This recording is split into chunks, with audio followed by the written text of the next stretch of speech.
52 வருஷத்துல 31 வருஷம் ஆட்சியில் இருந்த கட்சி சார் இது. அதே மாதிரி 11 தேர்தல் 7 தேர்தல் ஜெயிச்ச கட்சி. நியாயமா நாணயமா ஒருத்தன் பேசுறான்னா திமுகவோட 2 மடங்கு பவர்ஃபுல்லான கட்சி அதிமுக. கருணாநிதி மாட்டினாரா, ஸ்டாலின் மாட்டினாரா, உதயநிதி ஸ்டாலின் மாட்டினாரா ஊழல் குற்றச்சாட்டுல அப்படின்னா, நீ ஊழல் குற்றச்சாட்டுல மாற்றலனாலுமே திமுக ஒரு ஊழல் கட்சின்னு மக்கள் மனசுல ஸ்ட்ராங்கா அது பிரச்சாரம் போட்டது அதிமுக.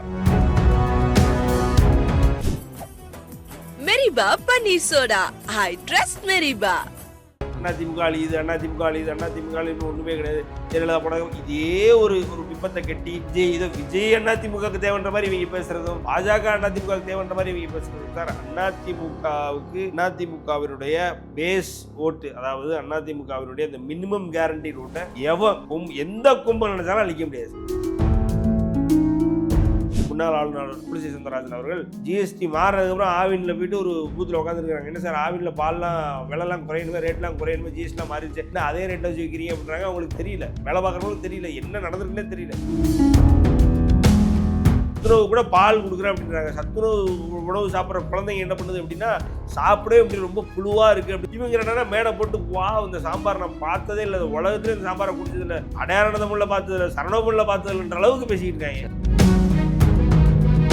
தொடர்ந்து அந்த தாவேகாவுடைய தொண்டர்களுடைய மனநிலையெல்லாம் அந்த அதிமுக கூட கூட்டணி வைக்கணும் அப்படின்ற போல ஒரு அது சொன்னீங்களா சார், சரியான கேள்வி.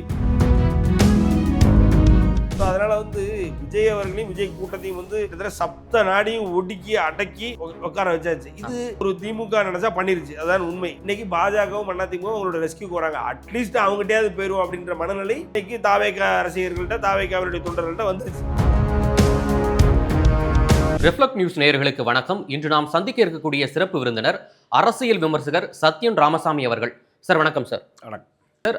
அதிமுக பொதுச் செயலாளர் எடப்பாடி பழனிசாமி அவர்கள் இப்போ கொங்கு மண்டலத்தை பிரச்சாரத்தை மேற்கொண்டு வராரு. அந்த பகுதியில் பார்த்தீங்கன்னா அதிமுக கொடியோடு சேர்ந்து தாவேகா கொடியும் பறப்பதை நம்ம வீடியோக்களில் பார்க்க முடியுது. அது இல்லாமல் கூட்டணிக்கு பிள்ளையார் சுழி போட்டாச்சு அப்படின்னு சொல்லிட்டு தாவேகா கொடியை நோக்கி எடப்பாடி பழனிசாமி கையை காட்டுறாரு. என்ன அதிமுக தாவேகா கூட்டணி உறுதியாகி விட்டதா? எடப்பாடியோடைய அடுத்த மாஸ்டர் பிளான் என்ன சார்? விஜய் அவர்களுக்கு ஒரு ஒரு கெடு மாதிரி சார் இது. என்னதான் அவர் பேசினாலும் அவர் ஒரு பெரிய என்ன சொல்கிறது, அரசியல் மாற்றத்துக்கான ஒரு தலைவர் இல்லை, சாதாரண ஒரு அரசியல்வாதி தான். அவரும் அதே மாதிரி தன்னுடைய கட்சியை ஒரு என்ன சொல்கிறது, ஒரு ஓட்டு அரசியலுக்காக இன்னைக்கு அதிமுக கூட இணைக்க போகிறது தான் அவருடைய முடிவு என்றால், அவர் ஒரு பெரிய தலைவராக பார்க்கப்பட மாட்டார், ஒரு அரசியல்வாதியாக சாமானிய 10 11 பார்க்கப்படுவார், அவ்வளோதான். இந்த மாதிரியான ஒரு சூழ்நிலைக்கு விஜய் அவர்கள் தள்ளப்படுவாரா அப்படின்னா தள்ளப்பட்டிருக்கார், வேறு வழி இல்லை. அவருக்கும் அவர் கை கட்டப்பட்டு விட்டது. ஆட்டோமேட்டிக்காக பார்த்திங்க அப்படின்னா மிகப்பெரிய சகாப்தமான பாஜகவுக்கும் அதிமுகவுக்கும் அவரும் அடிபணிந்து போக வேண்டிய ஒரு நிலையில் இருக்கிறார். அதனால் அவர் தான் அன்னைக்கு தான் சொல்கிறார் இல்லையா, அந்த சம்பவம் நடந்த அன்னைக்கு காலையில் தான் என்ன சொல்கிறார், பொருந்தா கூட்டணியில் இருக்குது அப்படின்னு சொல்கிறார். அதிமுக யார் கையில் இருக்குன்னே தெரியல அப்படின்றார். அதே மாதிரி இன்னொரு இடத்துல என்ன சொல்கிறாரு அப்படின்னா, அதிமுக மாதிரி அதாவது பிளவாத சக்திகள் கூட கூட்டணி வைக்க வேண்டிய அவசியம் நமக்கு இல்லை, ஏன்னா நம்ம தாவேகா அப்படின்றார். இதெல்லாம் மீறி இன்னைக்கு கூட்டணி வைக்க வேண்டிய நிலைமைக்கு இருக்குது அப்படின்னா அது அவர் தான் கிளாரிஃபை பண்ணணும். அப்படித்தான் அவர் அரசியல் செய்ய போகிறாரு அப்படின்னா நீங்கள் சொல்லுங்கள் சார், எதுக்கு நமக்கு அதுதான் விசிகா இருக்குது, பாமக இருக்குது, வைகோ இருக்காரு, இன்னும் எத்தனையோ கட்சிகள் இருக்குது. ஸோ இது சீமானுக்கு மேலேயாவது விஜய் வரும்போது இது சீமானுக்கு கீழே சொல்லணும்னா மற்ற, அதாவது அட்லீஸ்ட் முதல் தேர்தலையாவது தனியாக சந்திப்பாங்க. பொதுவாக எந்த ஒரு நடிகர்களும் சரி, ஏறக்குறைய இது கமலஹாசன் உட்பட விஜயகாந்த் உட்பட எல்லாருக்கும் பொருந்தும். ஸோ அப்படிப்பட்ட அந்த ஸ்டாண்டு கூட விஜயால் எடுக்க முடியல. தன்னிச்சையாக அவர் இது வரைக்கும் சினிமாவில் செயல்படலை அப்படின்னு சொல்லி திருப்பி அந்த குற்றச்சாட்டை, அதை குற்றச்சாட்டுன்னு சொன்னாங்க. நான் அது உண்மைன்னு நான் சொல்லி பல இடங்களில் பல ப்ரூஃப்ஸோடு நான் சொல்லியிருக்கேன், பேசியிருக்கேன். இன்னைக்கு அரசியல்லையும் அவரால் தன்னிச்சையாக செயல்பட முடியல. யாரு கூடயோ அலைன் பண்ணி யாரு கூடயோ இன்க்ளைண்ட் ஆகி தான் பண்ண வேண்டியது இருக்குது அப்படின்னா அது ஒரு காலகட்டாயம். அது அவர் ஏற்றுக்கிட்டு தான் ஆகணும், அவருடைய ரசிகர்களும் அதுக்கு அடிபணிஞ்சு தான் ஆகணும் அப்படின்ற மாதிரி இருக்குது. விஜய் அவர்கள் என்றைக்கோ ஒரு நாள் எடப்பாடி அவர்களை சந்திக்க போய் தான் ஆகணும். அதே நேரத்தில் என்டிஏ கூட்டணியினுடைய தலைவரான ஐயா நாகேந்திரன் அவர்களை சந்திக்க போகணும். இதெல்லாம் விஜய் செய்வாரா? இந்த அளவுக்கு அவருடைய அரசியல் மலிஞ்சு போச்சா அப்படின்றது முதல் கேள்வி. ரெண்டாவது கேள்வி பார்த்தீங்க அப்படின்னா சார், இப்போ இதுவே பவன் கல்யாணுக்கு நடந்தது சார். 2014 அவர் கம்ப்ளீட்டாக அவருடைய பார்ட்டியை ரிஜிஸ்டர் பண்ணிட்டு அவருடைய எனக்கு தெரிய முதல் மேடையில் ப்ராப்பர் லெஃப்டிஸ்ட் அவர், அதாவது இடதுசாரி கொள்கைகளோட இங்கே உள்ள பிளவாத அரசியல், இங்கே உள்ள மதவாத அரசியல் எல்லாத்தையும் நான் எதிர்த்து தான் வரப்போகிறேன் அது எதுவும் இந்தியாவுக்குள்ளே இருக்கக்கூடாது, வேறுன்றக்கூடாது, கால் ஊன்றக்கூடாதுன்னு அதே மாதிரி தான் ஆமா, ஆரம்பிச்சாரு. ஆரம்பத்துல அவரு இடதுசாரி கொள்கைகளோட இடதுசாரி தான் வந்தாரு. கொள்கைகளோட வந்தார் சார். ஆமா. வந்தாரு. ஆட்டோமேட்டிக்கா இன்னைக்கு பார்த்தீங்க அப்படின்னா, துணை முதல்வரா இருக்காரு. அதுக்கு காரணமே பாஜக தான் நல்லா தெரியும். ஆ. ஸோ அந்த மாதிரி அத தான் ரீமேக் பண்றாரு. பொதுவா ரீமேக்களின் நாயகன் விஜய். ம். எ அந்த அதே ஃபார்மேட்ல நான் எல்லாத்துக்கும் பெரியாரினுடைய என்ன சொல்றது, கொள்கை தலைவரா பண்றாரு. இப்ப பாஜக கூட பாஜக இருக்கிற கூட்டணியில எந்த முகத்துல போய் ஒண்ணுமே புரியல சார் இது. ஆக்சுவலி சார் என்ன திமுக எதிர்க்கட்சிகள்லாம் வைக்கக்கூடிய ஒரு குற்றச்சாட்டுனா, அந்த கொடிய தூக்கி பிடிக்கிறவங்க வந்து அதிமுக தான் தூக்கி பிடிக்கிறாங்க அப்படின்ற போல ஒரு குற்றச்சாட்டு வைக்கிறாரு. அது எந்த அளவுக்கு உண்மை? அதே போல வந்து இப்போ வந்து பார்த்தீங்கன்னா, அந்த பிஜேபி கொடியெல்லாம் காணல அப்படின்ற போலயும் ஒரு குற்றச்சாட்ட வைக்கிறாங்க. இது எப்படி சார் இல்ல பார்க்குறீங்க? அதுதானே சார் இப்போ பிஜேபி வந்து அந்த கட்சிக்குள்ள அதிமுகவுக்குள்ள பிஜேபி ஒரு பெரிய கூட்டணியா இருக்கணும். ஒரு 2வது பெரிய கூட்டணியா இருக்கணும். அது இல்லாம வந்து இன்னும் சொல்லப்போனா அதிமுகவை காலி பண்றதுக்கு தான் அதிமுக கூட கூட்டணி வைக்குது அப்படின்னு சொல்லி சொல்றாங்க. நமக்கும் தெரியும். அதிமுகன்றது இவங்களுக்கு என்ன நினைச்சிட்டு இருக்காங்க அப்படின்னா சார், அதிமுக ஏதோ நேத்து ஆரம்பிச்சு இன்னைக்கு வந்த கட்சி. ம், ம், அந்த கட்சியில இப்பதான் ஆளுகள் கொஞ்சம் ஆள் இல்லைன்னு கொஞ்சம் கொஞ்சமா ஆட்கள் சேர்ந்துட்டு இருக்காங்க அப்படின்னு நினைச்சிட்டு இருக்காங்க. ம், ஒரு விஷயம் திருப்பி திருப்பி நம்ம சொல்ல வேண்டியதா இருக்கு சார். ம், அதாவது ம். 52 வருஷத்துல 31 வருஷம் ஆட்சியில் இருந்த கட்சி சார் இது. ஆமா, ஆமா. அதே மாதிரி 11 தேர்தல் 7 தேர்தல் ஜெயிச்ச கட்சி. ம், அது நியாயமா நாணயமா ஒருத்தன் பேசுறான்னா, ம், திமுகவோட 2 மடங்கு பவர்ஃபுல்லான கட்சி அதிமுக. ம், ம். திமுக வந்து நீ ஆட்சி கட்டலுக்கே சரியில்லாதவன் அப்படின்னு மக்களை நம்ப வச்சு திமுக எவ்வளவு பெரிய கருணாநிதி மாட்டினாரா, ஸ்டாலின் மாட்டினாரா, உதயநிதி ஸ்டாலின் மாட்டினாரா ஊழல் குற்றச்சாட்டுல அப்படின்னா, நீ ஊழல் குற்றச்சாட்டுல மாற்றலனாலுமே திமுக ஒரு ஊழல் கட்சின்னு மக்கள் மனசுல ஸ்ட்ராங்கா அந்த பிரச்சாரம் போட்டது அதிமுக. அதிமுக மாதிரி ஒரு கட்சி வந்து தமிழ்நாட்டு மக்களுக்கு நடுவில் இல்லை அப்படின்னா, திமுக இன்றைய நிலைமையிலிருந்து இன்னும் வந்து மோசமா இருந்திருக்கும். இன்றைய நிலைமையிலிருந்தும் அவருடைய அராஜகம் இன்னும் அதிகமா இருந்திருக்கும். அவருடைய ஊழலும் அவருடைய என்ன சொல்றது மக்கள் எதிர்ப்பு தன்மையும் இன்னும் அதிகமா இருந்திருக்கும். ஸோ அப்படிப்பட்ட ஒரு கட்சி அதிமுக. அதிமுக தான் இன்னைக்கு திமுக கண்ட்ரோல் வச்சிருக்கு. திமுக இருந்து மக்களை காப்பாற்றணும்னா அட்லீஸ்ட் அதிமுக அப்படிப்பட்ட ஒரு கட்சியை ஏதோ வந்து இவனுங்க சொல்லி தான் அந்த கட்சி இயங்குற மாதிரியும் மோசமா தோத்து போனார் சார் எடப்பாடியார். அவர் 2021 எலெக்ஷன் வந்து எடப்பாடியாரை வெளியில் அனுப்பணுன்ற காரணம் பாஜகவினுடைய எதிர்ப்பு மண்டலி இது எல்லாத்தையும் வச்சு மோசமா தோக்கடிக்கணும்னு நினைச்சாங்க. அப்ப கூட 96 எலெக்ஷனோட ம். அதிக பர்சன்டேஜ் ஓட்டை வச்சு தான் ஜெயிச்சார் இவரு யாரு Okay. எடப்பாடியார் அவர்கள். ஏறக்குறைய 70 எம்எல்ஏக்களை வச்சிருக்காரு. இன்னமும் அந்த கட்சியை பெரிய கட்சின்னே பேசிடக்கூடாது. அதிமுக அழியுது, அதிமுக அழியுது, அதிமுக அழியுது ஒண்ணுமே கிடையாது. ஜெயலலிதா போனாங்க. இதே ஒரு ஒரு பிம்பத்தை கட்டி விஜய் அதிமுகவுக்கு தேவைன்ற மாதிரி இவங்க பேசுறதும், Okay. பாஜக அதிமுகவுக்கு தேவைன்ற மாதிரி இவங்க பேசுறதும் சார், அதிமுகவினுடைய பேஸ் ஓட்டு, அதாவது அதிமுகவினுடைய இந்த மினிமம் கேரண்டி ஓட்டை எந்த கும்பல் நினைச்சாலும் அழிக்க முடியாது சார். அது அதிமுக, அது எம்ஜிஆருக்கான ஓட்டு, அது அம்மையார் ஜெயலலிதா அவர்களுக்கான ஓட்டு, இன்றைய காலகட்டத்தில் எடப்பாடியார் அவர்களுக்கான ஓட்டு. எடப்பாடியார் அவர்கள் பேசுகிற மாதிரி இன்னைக்கு தெளிவான ஒரு ஒரு அரசியலை பேசுகிற தலைவரை காட்டுங்க. இன்னைக்கு மக்கள் மத்தியில் கிட்டத்தட்ட ஏறக்குறைய 200 தொகுதியில் சென்றடைய போறாரு. நம்ம ஆஸ் இ ஸ்பீக் இப்போ 185வது தொகுதியில் இருக்காரு. இவ்வளவு ஃபாஸ்டா ஒரு பரப்புரையை தமிழ்நாடு முழுக்க தொகுதி வாரியா பண்ண ஒரு தலைவர் யாருன்னு கேட்டுங்க. அப்படிப்பட்ட இடத்துல இன்னைக்கு எடப்பாடியார் இருக்காரு. அதே மாதிரி அதிமுக இருக்கு. ஸோ அதனால வந்து அதிமுக விஜய் கூடிய தூக்கி பிடிச்சிதான் அதிமுக சார் ஜெயிக்கணுன்ற அவசியமே இல்லை. அப்படியே இருக்கணும் சார். உங்களுக்கு ஏன் பயம்? நீங்க தான் நாங்க எல்லாமே பண்ணிட்டோம், 500 வாக்குறுதிகள் கொடுத்து அதில் 90% வாக்குறுதிகள் வந்து நாங்கள் நிறைவேற்றிட்டோம் அப்படின்றீங்கல்ல. நாங்கள் நிறைவேறாத வாக்குறுதிகளாக தான் இருந்தால் மக்கள் எங்களுக்கு தெரியப்படுத்துங்க, அதை நிறைவேற்றுறோன்றாங்க. எப்படி எவ்வளவு பெரிய ஏமாத்து பாருங்க. முன்னாள் ஆளுநர் இவங்க தமிழிசை சவுந்தரராஜன் அவர்கள் ஜிஎஸ்டி மாறினதுக்கப்புறம் ஆவினில் போயிட்டு ஒரு பூத்தில் உட்காந்துருக்காங்க. என்ன சார் ஆவினில் பால்லாம் விலைலாம் குறையணுமே, ரேட்லாம் குறையணுமே, ஜிஎஸ்டிலாம் மாறிடுச்சு, என்ன அதே ரேட்டில் வச்சு வைக்கிறீங்க அப்படின்றாங்க. அவங்களுக்கு தெரியல, வேலை பார்க்குறவங்களுக்கு தெரியல, என்ன நடந்திருக்குன்னே தெரியல.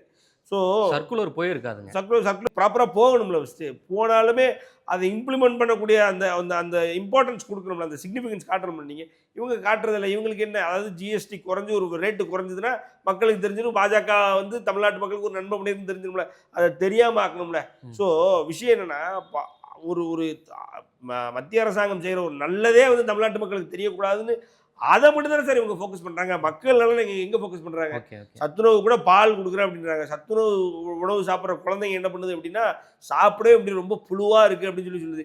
இவங்க என்னன்னா மேடை போட்டு வா இந்த சாம்பார் நான் பார்த்ததே இல்லை, உலகத்துலேயே இந்த சாம்பாரை குடிச்சதில்லை, அடையாள தமிழில் பார்த்ததில்லை, சரணபுரியில் பார்த்ததில்லைன்ற அளவுக்கு பேசிக்கிட்டு இருக்காங்க. அதாவது மக்களுக்கு என்ன வேணும், மக்களுக்கு இவங்க சொன்ன எதையாவது உருப்படியாக பண்ணியிருக்காங்களா அப்படின்னா எதுவுமே இல்லைன்றது மக்களுக்கு தெரியும். ஆனாலும் நாங்கள் எல்லாமே பண்ணியிருக்கோம் அப்படின்னு சொல்லி எல்லாமே பண்ணியிருக்கோம். இந்த தடவை நாங்கள் தான் 234 230 நாளும் அடிப்போம், இன்பநிதி வர்ற வரைக்கும் நாங்கள் தான் சிஎம்லாம் பேசுகிறாங்களே, அப்புறம் இவங்களுக்கு ஏன் பயம்? அதிமுக காமிச்சிட்டு போகுது. நீங்கள் சொல்கிற மாதிரி அதிமுக உங்களை உங்கள் வாழ்நாள் முழுக்க கூப்பிட உட்கார வச்சிருக்கு. ஏறக்குறைய எம்ஜிஆர் அவர்கள் கட்சி ஆரம்பிச்சது அதையும் மீறி நீங்கள் அதிமுக தாவேகா வச்சு தான் ஜெயிக்க முடியும் அப்படின்னு நீங்கள் ஒரு ஃபேக் அஜெண்டாவை செட் பண்ணீங்கன்னா அப்படி ஜெயிச்சுட்டு போகுது. உங்களுக்கு என்ன, நீங்கள் தான் உங்களுடைய என்ன சொல்றது பலத்தை வச்சு ஜெயிச்சுட்டு போங்க. ஓகே சார், அதே போல் வந்து அண்மை காலமாகவே பார்க்க முடிஞ்சது. இப்போ திருப்பத்தூரில் கூட பார்த்தீங்கன்னா ஒரு பேனரே வச்சுருந்தாங்க தாவேகாவுடைய வட்ட செயலாளர். அதே போல் வந்து இப்போது கொங்கு மண்டலத்தை அந்த குடி பறக்கிறதெல்லாம் பார்த்துன்னு இருக்கோம். தொடர்ந்து வந்து அந்த தாவேகாவுடைய தொண்டர்களுடைய மனநிலையெல்லாம் அந்த அதிமுக கூட கூட்டணி வைக்கணும் அப்படின்ற போல ஒரு அது சொன்னீங்களா சார், சரியான கேள்வி. அப்படி இருக்கு. இந்த மேலிடம், அவங்க மேலிடம் என்ன சார்? சரியான அனாலிசிஸ் சார். இப்போ நீங்க நல்லா பார்த்தீங்க அப்படின்னா ஆன் ப்ரூஃப்ல எந்த ஒரு அதிமுகவினுடைய தொண்டராவது இல்லை எந்த ஒரு அதிமுகவினுடைய மேல்மட்ட தலைவர்களாவது இல்லை வேற ஏதாவது ஐடி விங்லேருந்து எதுல இருந்தாவது விஜய் கூட நாங்கள் கூட்டணி வச்சா நல்லா இருக்கும், விஜய் கூட நாங்கள் கூட்டணி வைக்க போகிறோம், விஜயை எங்கள் கூட்டணியில் சேர்த்துக்க போகிறோம், விஜய் எங்களுக்கு கீழே தான் வருவார் வைப்பாருன்னு எங்கேயாவது ஆன் ரெக்கார்டில் சொல்லியிருக்காங்களா பேசியிருக்காங்களா அப்படின்னா, அதாவது வந்தால் நல்லது, இணைய வாய்ப்பு இருக்குது, அரசியலில் எது வேணாலும் சாத்தியம், எது வேணாலும் சகஜம், எது வேணாலும் வந்து தன்னிலை தான், அதனால் வந்து பெரிய விஷயமே இல்லைன்ற மாதிரி பேசுகிறாங்களே ஒழிய தாவேகா தொண்டர்கள் ஆசைப்படுறாங்க. தாவேகா தொண்டர்கள் பேனர் அடிக்கிறதும் அங்கங்கே போஸ்ட் போடுறதும் அது பண்ணுறது இது பண்ணுறதும் இந்த மாதிரிலாம் நடந்துகிட்டு இருக்கு. அதில் எந்த மாற்று கருத்தும் இல்லை. ஏன்னா அவர்களுக்கு நல்லாவே தெரியுது விஜய் தனியாக வந்ததுன்னா இந்த தடவை வந்து இந்த என்ன சொல்கிறது அந்நியன் படத்தை விக்ரமன் நடுவில் 2 ஆட்டோவில் மாட்டி கொண்டு போவாங்க. அந்த மாதிரி இந்த சைடில் திமுகவும் இந்த சைடில் பாஜகவும் கொண்டு போய் ஏதாவது ஒரு இடத்துல கோத்து விட்டுரும், நமக்கு இருக்கிறது இல்லாமல் போயிடும். ஏற்கனவே 15 நாள் விஜய் உள்ள உட்கார வச்சாங்களே சார், சத்தமே இல்லாமல் விஜய் 15 நாள் உட்கார வச்சாங்களா இல்லையா?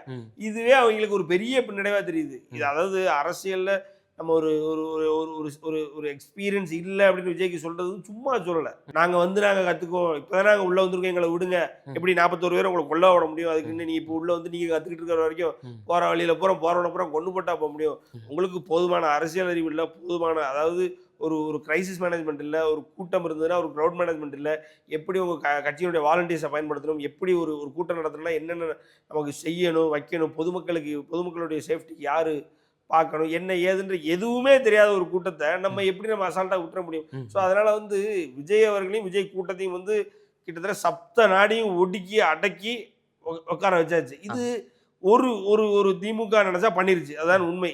இன்னைக்கு பாஜகவும் அதிமுகவும் அவங்களோட ரெஸ்கியூக்கு வராங்க, அட்லீஸ்ட் அவங்ககிட்டயாவது போயிடுவோம் அப்படின்ற மனநிலை இன்னைக்கு தாவேகா ரசிகர்கள்ட்ட தாவேகாவினுடைய தொண்டர்கள்ட்ட வந்துருச்சு. ஸோ இப்போ தாவேகாவினுடைய தொண்டர்கள் என்னன்னா ஏறக்குறைய அவங்களோட நினைப்பு என்னன்னா சந்திரபாபு நாயுடுவும் பவன் கல்யாணும் போல எடப்பாடியார் அவர்களையும் விஜய் அவர்களையும் வச்சு பார்க்குற நிலைமைக்கு அவங்க போயிட்டாங்க. அவங்க எப்பயுமே பார்த்தீங்கன்னா 100னா 1000 நினைப்பாங்க சார், 1000னா 1 லட்சம் நினைப்பாங்க. அதில் வந்து நம்ம அது பெருசாக நினைக்க முடியாது. சரி ரைட்டு ஓகே நினைச்சு தாவேகாவுடைய மேலிடம் என்ன சார் சொல்லுவோம்? அதுக்கு என்ன சார் மேலிடம்னு எல்லாம் ஒழிஞ்சுதானே இருக்காங்க. ஊருக்கு வெளியில் ஊருக்கு ஒதுக்குப்புறமா எங்கெங்கே இருக்கிறானுன்னு தெரியாமல், இன்னும் சொல்லப்போனால் எந்த இடத்துலையும் எந்த ஒரு கட்சியிலையும் நடக்காத ஒரு கேவலம்லாம் அதாவது தாவேகா நடந்துகிட்டு இருக்கு. என்னன்னா மாவட்ட செயலாளர் தான் பண்ணாரு, நான் பண்ணல, மாவட்ட செயலாளர் பிடிச்சிட்டு போங்க, என்னையும் ஃப்ரீயாக விட்டுருங்க அப்படின்னு சொல்லி மனு போடுறாரு புஷி ஆனந்த் அவர்கள். புஷி ஆனந்த் தான் வந்து கரூரில் வந்து அந்த என்ன சொல்கிறது எஸ்பி ஆஃபீஸில் வந்து போயிட்டு 27ஆம் தேதி செப்டம்பர் மாதம் விஜய் அவர்கள் பரப்புரை மேற்கொள்வார் வெளிச்சாம்பரத்தில் அப்படின்னு சொல்லி அங்கே மனுவை கொடுத்துட்டு வெளியில் வந்து மீடியாவை சந்திச்சு பேசுனதே புஷி ஆனந்த் தான். அன்னைக்கு கோர்ட் விசாரணையில் அவருடைய தரப்பில் அந்த அவருடைய மனுதாரர் அவருடைய வக்கீலை கூப்பிடும்பொழுது என்ன சொல்றாரு அப்படின்னா, இந்த அரேஞ்ச்மெண்ட்ஸ்க்கு எனக்கு எந்த சம்மந்தமும் கிடையாது, இது ஃபுல்லாக மேற்கு மாவட்ட தலைவர் மதியழகன் தான், அவரை பிடிச்சிட்டு உள்ள போயிட்டாங்க, என்னையை விட்டுருங்க அப்படின்னு சொல்லி பேசுறாரு. இதெல்லாம் எந்த பொதுச்சாளர் செய்வார்? அதனால மேல்மட்ட தலைவர்கள்லாம் இங்கே யாரு கேட்டுக்கிட்டு இருக்க போறான்னு நினைக்கிறீங்க? என்ன விஜய் அவங்கள கலந்து ஆலோசிக்க போறாரா, இல்லை அவருடைய கைடன்ஸ் எடுத்துக்க போறாரா, அறிவுரை எடுத்துக்க போறாரா? அவனுங்களே உயிரை காப்பாற்றிக்கிறதுக்காகவும் இன்னும் கேஸ் வாங்காமல் இருக்கிறதுக்கு, இன்னும் சொல்ல போனால் போலீஸ் ஸ்டேஷனில் போய் ஜெயிலில் போய் கிடக்காமல் இருக்கிறதுக்கு எங்கெங்கே ஓடி ஒளிருமோ அங்கங்கே ஓடி ஒளிஞ்சு மக்களையும் தொடர்பு கொள்ளாமல் ரசிகர்களையும் தொண்டர்களையும் தொடர்பு கொள்ளாமல் இருக்கிறாங்க.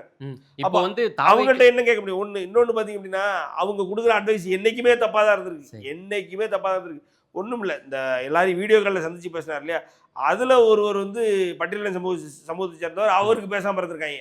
யாருக்கு ப்ரையாரிட்டைஸ் பண்ணணும்? நீங்கள் உங்களுக்கு ஒன்றும் இல்லை சார், ஒரு அரசியல் தெரிந்த, எப்படி அரசியல் வேலை பார்க்கணும்னு தெரிஞ்ச ஒரு சாமானியன், உங்களுக்கும் தெரியும் எனக்கும் தெரியும் சார், ரைட்டுங்களா? அரசியல் கொஞ்சம் தெரிஞ்சுக்கணும் போதும். ஒரு 10 பேர் இருக்கான் அப்படின்னா அந்த 10 பேருக்கு நீ ஆறுதல் சொல்ல போற, நீ 10 பேருக்கு நீ நல்லது பண்ண போற அப்படின்னா முதல்ல பட்டியலின சமூக குடும்பத்திலேருந்து ஆரம்பிப்பாங்க. ஏன்னா அதுதான் தேவை, அதுதான் ரெக்கமெண்ட். விளிம்பு நிலையில இருக்கிறவங்க பொருளாதாரத்துல வந்து பொருளாதார அப்படிதான் வரும். அந்த மாதிரி இருக்கும் பொழுது பட்டியலின சமூகம், விளிம்பு நிலை, நீங்க சொன்ன மாதிரி பிற்படுத்தப்பட்டவர், அதாவது வருவாயினால் பிற்படுத்தப்பட்டவர், இப்படிலாம் வருவாங்க. அது கூட தெரியாம 20-25 பேர்கிட்ட பேசியிருக்காங்க. நேற்று அந்த பட்டியலின சமூகத்துல இருந்து அந்த ஒரு குடும்பம் பேசுது, எங்கிட்ட வரவே இல்லை விஜய், எங்கிட்ட இதை பத்தி எதுவும் பேசவே இல்லை.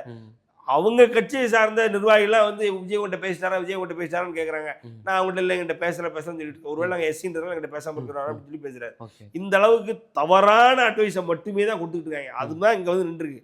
நக்கீரன் கோபால் என்ன குற்றச்சாட்டு வைக்கிறார் அப்படின்னா, ஜனநாயகன் படத்துக்கான ஷூட்டிங் எடுத்திருக்காங்க, கையை பிடிச்சிட்டு உள்ள இருந்து ஒரு பெண்மணி நான் வெளியில போயிறேன் விட்டுருங்கன்ற பெண்மணியை விடல. ஏன்னா அந்த கூட்டத்துக்குள்ள வச்சுக்கிட்டாதான் அந்த கூட்ட நெரிசல் மாதிரி இருக்கும். அதுக்கு தான் விஜய் இந்த மொத்த கொலை சம்பவத்தை அரங்கேற்றி இருக்காரு. இது வந்து கம்ப்ளீட்டா ஜனநாயகனுக்கான ஷூட்டிங்கு அப்படின்றாரு.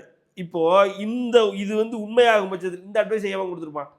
இது எவ்வளவு முட்டாள்தனமான அட்வைஸ். ஒன்றும் இல்லை சார், இது வரைக்கும் விஜய் அவர்கள் நைட்டு 12 மணிக்கு 1 மணிக்கு மூஞ்சில மூடிட்டு இது முடிட்டு போயிருக்காருல, இதுக்கே போக மாட்டாரு. எத்தனையோ அரசு தரப்பில் உள்ள பிரச்சனைகளுக்கும் ஆளுங்கட்சி தரப்பில் உள்ள பிரச்சனைகளுக்கும் ஏதாவது கொலை சம்பவம் நிகழ்ந்தால் அங்கெல்லாம் போயிருக்கிறாரா இல்லையா விஜய்?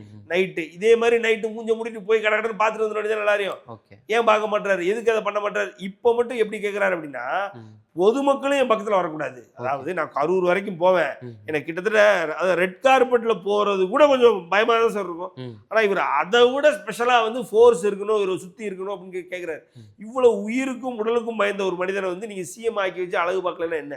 என்ன கேட்குறேன்னா, நான் வந்து திருச்சியிலேருந்து நான் வந்து கரூர் போகிற வரைக்கும் எந்த வண்டியும் என் பக்கத்தில் வரக்கூடாது, அங்கீகரிக்கப்பட்ட வண்டிகளை தவிர. அதுக்கப்புறம் நான் கரூருக்குள்ளே போனதுக்கப்புறம் குறிப்பாக பொதுமக்கள் யாரும் என் பக்கத்தில் வரக்கூடாது. அதுக்கப்புறம் திருச்சியில் நான் ஏறும்போதும் சரி இறங்கும் போதும் சரி உங்களை போன்ற எந்த ஜேர்னலிஸ்டும் இருக்கக்கூடாது. இதெல்லாம் எந்த மாதிரியான கண்டிஷனு? இந்த கண்டிஷனை வச்சுட்டு டிஜிபி ஆஃபீஸுக்கு மனு போட்டிருக்காங்க. டிஜிபி என்ன பண்ணுவார்? அவர் இவருக்குன்னு தனி ரோடாக போட்டு அனுப்புவார். பொதுவான ரோட்டில் இப்போ மறுபடியும் அதில் ஏதாவது ஒரு மிஸ் ஆயிடுச்சு சார், ஏதோ ஒரு மிஸ். இவனுக்கு ஏற்கனவே அவர் வீட்டு மாடியில் ஏறி உட்காரானுங்க, அவர் வர்றாருன்னா டிரான்ஸ்ஃபார்மரில் ஏறி தொங்குறானுங்க, அவர் வர்றாருன்னா அந்த காரு மேலே ஏறி நிற்கிறானுங்க, ரைட்டுங்களா? என்னென்னலாமோ பண்ணுறானுங்க. கண்ட்ரோல்லஸாக இருக்கானு. அவனுங்களை அடித்தாலும் அடிக்காதீங்கன்றார் விஜய். அப்போ இவனுகிட்டேருந்து விஜயை காப்பாற்றுறது ஒரு போலீஸுக்கு விஜய் வைக்கிற கெடு. எனக்கு தெரியாது இவங்கெல்லாம் இப்படி இவங்கிட்ட என்னை காப்பாத்திருங்க அப்படின்னா, ஒருவேளை காப்பாற்ற முடியாமல் போயிருச்சுன்னா அப்புறம் நீங்க போலீஸ் நோட்ட சொல்லுவீங்க. அதுக்கு நீங்க வீட்டிலே இருந்து தானே போலீஸ் சொல்லும்.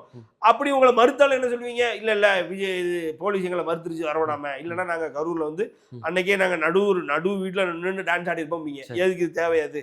ஸோ அதனால வந்து விஜய் வந்து இன்னைக்கு கம்ப்ளீட்டா கண்ட்ரோல் இல்லாம, விஜயனுடைய கட்சி கண்ட்ரோல் இல்லாமல், விஜய்க்கு எந்த மேல்மட்ட தலைவர்களும் நீங்கள் சொல்கிற மாதிரி விஜயனுடைய தொண்டர்களும் விஜயனுடைய என்ன சொல்கிறது அந்த அரசியல் சொல்லிக் கொடுக்குறாங்களே, விஜய்க்கு அரசியல் பாடம் எடுக்கிறாங்களே, அவங்களுமே பார்த்தீங்கன்னா கையேறு நிலையில் இருக்காங்க. அதனால் வந்து அதிமுக கூட கூட்டணி வைக்கலாமா வேண்டாமா அப்படின்ற டிசிஷன்லாம் யார்கிட்டையும் கேட்டு விஜய் எடுக்க முடியாது. விஜய்க்கு it has been told, it has been ordered to join NDA இது coalition. அவ்வளவுதான். அவர் என்னைக்கு போய் சேரணும் அப்படின்றது மட்டும் தான் இந்த பேலன்ஸ். அதை விட்டுட்டு அவர் யார்கிட்ட உட்காந்து இங்க கேட்டா சேர்ந்தா எப்படி இருக்கு வைக்கும் அப்படின்றதெல்லாம் கேட்க முடியாது. அதே மாதிரி அவர் போய் சேர்ந்த அன்னைக்கு அவரை தமிழ்நாடு மக்கள் பொழந்து எடுக்க போறாங்க. யோ இந்த வெண்ணைக்கே நீ கட்சி ஆரம்பிச்சு வந்த, இதுதான் 100 பேர் இருக்காங்க, நீ எதுக்கு வரணும் அப்படின்னு சொல்லி கேட்பாங்க. அதுக்கு அவர் என்ன பதில் என்ன உருட்ட போறாருன்றது இனிமேதான் நம்ம இருந்து பார்க்கணும். அதே போல வந்து இந்த கரூர் 41 பேர் உயிரிழந்தாங்க. அதுக்கு வந்து தமிழக அரசு வந்து நீதிமன்ற உத்தரவுக்கு முன்பே வந்து எஸ்ஐடி வந்து நியமிச்சாங்க. அதனுடைய விசாரணையும் போயிட்டு இருக்கு. ஆனா வந்து இந்த திமுக எம்எல்ஏ மன்னச்சநல்லூர் எம்எல்ஏ அந்த மருத்துவமனையில இந்த கிட்னி திருட்டு நீதிமன்ற உத்தரவு வந்த பின்பும் விசாரணை அமைக்காம இன்னும் விசாரணையும் துவங்காம இருக்காங்க அப்படின்ற போல ஒரு குற்றச்சாட்டை எடப்பாடி பழனிசாமி வச்சிருக்காரு. ஏன் திமுக அரசு இத்தகைய வேறுபாடு பார்க்குது? யாரை காப்பாற்றுவதற்காக இது போல அவங்க செய்யறாங்க சார்? அது தனலட்சுமி ஸ்ரீனிவாசன் காலேஜினுடைய ஓனருடைய மகன். அவர் என்ன சொல்றாரு? அவருக்கு இருக்க சொத்துக்கு எனக்கு இந்த கிட்னிலாம் பத்தாது, எனக்கு நிறைய கிட்னி வரும்ன்றாரு. ஆமா, அவரே பேசிட்டுங்களா? அவரே சொன்ன வீடியோ காணொலி நம்ம பார்க்க முடியுது. அவர் திமுகவினுடைய நீங்கள் சொன்ன மாதிரி மன்னச்சநல்லூர் எம்எல்ஏ. விஷயம் என்னன்னா, இந்த நேரம் இன்னும் பார்த்தீங்க அப்படின்னா as we speak we have 7 months sir to the day of voting அப்படிங்கும்போது எல்லாருமே இது நீங்கள் வந்து இந்த குற்றச்சாட்டு வந்து திமுகவினுடைய அந்த மன்னச்சநல்லூர் எம்எல்ஏ மேலேயோ இல்லை திமுக மேலேயோ வைக்கிறத விட இது தாவேக்காவுக்கும் வருது. நான் ஒரு புது ஆங்கிள் எடுத்துகிட்டு வரேன். என்னன்னா, தாவேக்கா இப்போ சிபிஐனுடைய விசாரணை கோரி போகுது. எஸ்ஐடி அஷாகருக்கினுடைய தலைமையில் இங்கே ஸ்பெஷல் இன்வெஸ்டிகேஷன் டீம் ஆமா அறிவிக்கிறாங்க, இல்லை இது எங்களுக்கு வேண்டாம் அப்படின்னு சொல்லி ஃபேக்கா ஒரு நெரேட்டிவ். என்னன்னா, இந்த பிரத்தீக்னு ஒரு பையன் இறந்து போறான், பிரத்தீக்னு ஒரு குழந்தை அவன் இறந்து போறான். அந்த குழந்தையினுடைய தந்தை பன்னீர்செல்வத்தின் வாயிலாக அவங்க உச்சநீதிமன்றம் போறாங்க. என்னன்னு போறாங்க அப்படின்னா, இந்த எஸ்ஐடி எங்களுக்கு வேண்டாம், வழக்கை வந்து சிபிஐக்கு மாற்றுங்கன்னு போறாங்க. ரைட்டுங்களா? அந்த பிரத்தீக்கினுடைய தாயார் என்ன சொல்றாங்கன்னா, நான் கருவில் இருக்கும்போதே கருவை கலைக்க சொன்னவன் இந்த பன்னீர்செல்வன்றவன், அது இறந்து போன பிரத்தீக்கினுடைய அப்பா வந்து கருவை கலைக்க சொன்னவன். அதே மாதிரி இந்த பையன் பிறந்த அன்னைக்கு கூட பார்க்க வரல, பிறந்தப்ப கூட பார்க்க வரல, என்கிட்ட டைவர்ஸ் வாங்குறதுக்கு அவ்வளவு துடியா நின்று ஒரு வேளை டைவர்ஸ் வாங்கிட்டு போயிட்டான். இந்த பையனுக்கு இப்படி ஒரு அப்பா இருக்காருன்னே தெரியாது அப்படின்ற மாதிரியான ஒரு குடியாரனா. ஆனா இந்த பையன் இறந்துட்டான் இல்லையா, இந்த பையனுடைய அப்பான்னு அந்த குடியார அப்பாவை தேடி பிடிச்சி தாவேக்கா இந்த குடியார அப்பாவை தேடி பிடிச்சி கூட்டு வந்து உச்சநீதிமன்றத்தில் நீ மனு போடு. என்ன மனுனா, இந்த வழக்கை விசாரிக்கிறதுக்கு சிபிஐ தான் வேணும், மனு போடு அப்படின்னு சொல்லியிருக்காங்க. இது ஒரு ஆங்கிள். இங்கேயும் பார்த்தீங்க அப்படின்னா எஸ்ஐடி அமைக்க சொல்லியாச்சு, உச்சநீதிமன்றத்தில் தீர்ப்பு வந்துருச்சு எஸ்ஐடி அமைக்க சொல்லி. இன்னும் வந்து எஸ்ஐடியினுடைய அதிகாரிகளை நியமனம் பண்ணி இந்த எஸ்ஐடியினுடைய இன்வெஸ்டிகேஷனை ஸ்டார்ட் பண்ணுறதுக்கு இந்த தனலட்சுமி ஸ்ரீனிவாசன் இந்த மேட்டர்லையும் இந்த கிட்னி திருட்டு மேட்டர்லையும் வந்து லேட் பண்ணுறாங்க. எல்லாத்துக்கும் காரணம் இன்னும் 7 மாதம் இருக்குது. அதாவது இது சிபிஐக்கு மாற்றப்பட்டு விட்டால் அது அப்படியே இழுத்து கொண்டு போய்கிட்டே இருக்கலாம். ஒன்று, பாஜக உதவி செய்யும். ஏற்கனவே விஜய் தரப்புல பாஜக வந்து உதவி பண்ணுது, அதனால தான் என்டிஏ கூட்டணிக்குள்ளே போகுது அப்படின்ற ஒரு ஒரு ஒரு பிம்பம் இருக்குது, ஒரு கட்டமைப்பு இருக்குது. அதே மாதிரி இங்கேயும் அப்படிதான் எஸ்ஐடிக்கு இன்னும் அதிகாரிகள் போடாமல் இருந்ததுன்னா இன்னும் அது வந்து நீட்டிக்கப்படும். ரைட்டுங்களா? நீட்டிக்கப்பட்டு ஏன்னா இப்போ போட்டாங்கன்னு இந்த 2 கேஸ்லையுமே, இந்த விஜயனுடைய தாவேகா கரூர் சம்பவத்துக்கும் சரி, இந்த இங்கே மனசநல்லூருடைய இந்த கிட்னி திருட்டு சம்பவத்துக்கும் சரி, இந்த 2 சம்பவத்துக்குமே எஸ்ஐடி நியமனம் பண்ணி எஸ்ஐடியில் உள்ள எஸ்ஐடியை வந்து அமர்த்தி அதில் உள்ள அதிகாரிகளை நியமனம் பண்ணி அதை வந்து முடுக்கி விட்டாங்கன்னா இந்த 3 மாதத்துல 2லையுமே வந்து, ஏன்னா அந்த அளவுக்கு கடன்னு என்னன்றதை ஏறக்குறைய இந்த விஜய் அவர்கள் சம்பவத்தில் பார்த்தீங்க அப்படின்னா 16 ட்ரோன் கேமராக்கள் அண்ட் 32 சிசிடிவிகள், அது இல்லாமல் 2 உயர்தர கேமராக்கள், அதுவும் வந்து பறக்கும் தன்மை கொண்ட ட்ரோன் தன்மை கொண்ட கேமராக்களை இப்போவே அதனுடைய வீடியோஸை கேட்டிருக்காங்க. அதை வந்து சரண்டர் பண்ண சொல்லியிருக்காங்க. அது ஒன்று. கரூர் மேற்கு மாவட்ட தலைவருடைய அதாவது மதியழகன் அவரை கைது பண்ணி வச்சுருந்தாங்க இல்லையா, அவரை 2 நாள் கஸ்டடியில் கேட்டிருக்காங்க. ஸோ அதனால் இங்கே இன்வெஸ்டிகேஷன் வந்து 2x ஸ்பீடில் நடக்கும், அதாவது 2 மடங்கு ஸ்பீடாக நடக்கும். அதனால் இன்னும் 3 மாதத்தில் என்ன சொல்கிறது அறிவிப்பு, அதாவது தீர்ப்பு வந்துடும். எஸ்ஐடியினுடைய அந்த ரிப்போர்ட் வந்து வெளியாகிருக்கும். அந்த ரிப்போர்ட்டை வந்து காலதாமதமாக்குறதுக்கு என்னென்ன வழி இருக்கோ 2 தரப்பு அதை பண்ணிட்டு இருக்காங்க. ஸோ அதுதான் இது உடனடியாக உச்சநீதிமன்றம் எஸ்ஐடியை உடனடியாக இந்த 2 தரப்புலையுமே வந்து முடுக்கி விட்டு 2 மாதத்தில் அதனோட அறிக்கையை கேட்கணும். அதனோட அறிக்கையை கேட்டு அந்த அறிக்கையின் பேரில் 2 பேர் மேலே, இந்த சைடில் விஜய் மேலே தவறு இருந்தாலும் சரி, இந்த சைடில் பன்னீர்செல்வம் எம்எல்ஏ மேலே தவறு இருந்தாலும் சரி, கைது செஞ்சு அவங்கள கிட்டத்தட்ட அதாவது வெளிவர முடியாத ஏதாவது வழக்குகளின் பிரிவில் கைது செஞ்சு ஜாமீன், இன்னும் சொல்லப்போனால் ஜாமீன் கிடைக்காத வழக்குகளில் கைது செய்யணுன்றது ஒரு கோரிக்கையை நான் வைக்கிறேன் சார். மற்றபடி இதெல்லாமே வந்து தேர்தலுக்காக இவங்க வந்து தள்ளி கொண்டு போகிறதுக்கு என்ன வழி இருக்கோ பார்த்துக்கிட்டு. ஓகே. அதே போல் இந்த கிட்னி திருட்டு வழக்கில் வந்து உயர்நீதிமன்ற அந்த விசாரணையை எதிர்த்து மேல்முறையீட்டுக்காக தமிழக அரசு போயிருக்கு. அந்த எஸ்ஐடி வந்து நாங்கள் ஏற்றுக்கிறோம், ஆனால் அவங்க வந்து எஸ்ஐடி உயர்நீதிமன்றம் நியமிக்கக்கூடிய அந்த விசாரணை அதிகாரிகள் வேண்டாம், நாங்கள் கொடுக்குற அதிகாரிகளை நீங்கள் சூஸ் பண்ணி வைங்க அப்படின்ற போல ஒரு மேல்முறையீடு போயிருக்காங்க. அதை வந்து உச்சநீதிமன்றம் இன்னைக்கு நிராகரிச்சிருக்கு. நீங்கள் எப்படி சார் இதை பார்க்குறீங்க? இல்லை, இது வந்து இப்போ இது திமுக எம்எல்ஏ மேலே வைக்கிற ஒரு குற்றச்சாட்டு. இந்த ஒரு குற்றச்சாட்டு நிரூபணமாகுமே ஆனால் திமுக அரசாங்கத்துக்கு மிகப்பெரிய பேரழிவை உண்டாகும். ஏற்கனவே இது நடந்துகிட்டு இருக்க ஒவ்வொரு விஷயம் பார்த்தீங்க அப்படின்னா, மலம் வந்து நீரில் கலக்கிறது வந்து திமுக ஆட்சியில் வந்து புதுசாக இது ஏதோ ஒரு ட்ரெண்ட் மாதிரி ஆக்கிட்டு இருக்காங்க சார். அதை தான் அவன் வீடும் குடிக்குதுன்னு நினைக்க மாட்டான் பாருங்க. நீங்கள் எவனோ ஒருத்தன் கலக்கிறான்ல, அவனும் அந்த ஊர்க்காரனா இருக்கும் பட்சத்தில் ஒரு அவன் வீட்லேயே அதான் குடிக்கிறாங்கன்றது நினைக்காம இது ஒரு ட்ரெண்ட் மாதிரி வேங்கைவேல் நடந்திருக்கு. இப்போ பார்த்தீங்க அப்படின்னா நம்ம மதுரையில் சோழவந்தான் நடந்திருக்கு. இது எந்த மாதிரின்னு தெரியல. இதை ஏன் வந்து அரசு வந்து ஒரு தடுக்க மாட்டேங்குது, ஒரு கண்டிக்க மாட்டேங்குது, இதில் என்ன பிரச்சனை அப்படிச்சோ இப்படி பிரச்சனைகளின் மூட்டையாக இருக்குது இன்றைக்கி திமுக அரசாங்கம். இன்றைக்கி திமுகவினுடைய ஒரு ஊராட்சி மன்ற தலைவர், முன்னாள் ஊராட்சி மன்ற தலைவர் வந்து ஒரு 15 வயது பெண்ணை வந்து போக்சோவில் கைதாக இருக்காரு, பாலியல் தொழிலில் ஈடுபடுத்தியிருக்கு. ஆமாம் ஆமாம், இப்படி சொல்லிக்கிட்டே போகலான்ற மாதிரி போயிட்டு இருக்கு. அன்னைக்கு பார்த்தீங்க அப்படின்னா இது நம்ம தஞ்சாவூர் மாவட்டத்தில் ஒரு 35 லட்சம் ரூபாய்க்கு இன்னைக்கு பார்த்தீங்கன்னா தஞ்சாவூர் மாவட்டத்தில் இன்னைக்கு 3 வீடே கட்டிடலாம். அவங்க சொல்கிற இடத்துல 3 வீடே கட்டிடலாம். ஆனால் ஒரு கழிவறையை கட்ட போகிறோம் அப்படின்னு சொல்லி 35 லட்ச ரூபா பட்ஜெட் போட்டு வெறும் ஒன்று அந்த இந்தியன் பேஷன் இருக்குல்ல சார், ஆமா. அது ஒரு 10 பேஷன் இங்கே 5 இங்கே 5 வச்சிருக்காங்க, நடுவில் ஒரு தடுப்பு கூட இல்லாமல் வச்சிருக்காங்க. இதெல்லாம் ரொம்ப பெருசாக எக்ஸ்போஸ் ஆகிட்டு இருக்கு. இன்னைக்கு மக்கள் வந்து ஏறக்குறைய ரொம்ப ரொம்ப கோபமாகவும் ஒரு கடும் துயரத்திலும் இருக்காங்க. அப்படின்ற இந்த மாதிரியான ஒரு நேரத்தில் இந்த மன்னச்சநல்லூர் ஒரு மேட்டர் வேற வந்து அது வந்து ஓகே ஆகும் பட்சத்தில் அது வந்து கண்டிப்பாக தவறு வந்து இந்த திமுக எம்எல்ஏ மேலதான்ற பட்சத்தில் திமுகவுக்கு அது ஒரு பேரடியாக இருக்கும். அதனால தான் அதை தடுக்கிறதுக்கு என்னென்ன வழி இருக்கோ, எவ்வளவு கேவலமாக இறங்கி வேலை பார்க்கணுமோ, ஒரு அரசு என்பதை மீறி அந்த ஒரு எம்எல்ஏவை பாதுகாக்கிறதுக்காக அரசு வேலை பார்த்துக்கிட்டு இருக்கோம் என்னமோன்ற ஒரு அச்சம் வருது சார். அதில் மேல்முறையீட்டுக்கு போகிறீங்க அப்படின்னா ஒரு ஒரு அதாவது உங்களுடைய நான் தான் போடுவேன், அதாவது கேஸே வந்து உங்களை ரெப்ரசன்ட் பண்ண ஒரு ரெப்ரசன்டேட்டிவ் தான் இருக்குது. அப்போ அதையே நான் தான் அந்த கேஸையே நான் தான் டீல் பண்ணுன்றது எந்த மாதிரியான ஒரு கோரிக்கை? இந்த கோரிக்கை வந்துலாம் இதெல்லாம் வந்து நிராகரிக்கிறத தவிர இதுக்கு வேற என்ன பண்ண முடியும் சொல்லுங்க. இப்போ நீங்கள் இப்போ சார் நான் உங்களை கொண்டுட்டேன், ரைட்டா, எங்கள் அப்பா தான் எனக்கு என்னை வந்து ரெப்ரசன்ட் பண்ணுவார், இந்த வழக்கை யார் வந்து தீர்மானிக்கணுன்றதை எங்கள் அப்பா தான் முடிவு பண்ணாருன்னா இது எப்படி செய்யுது?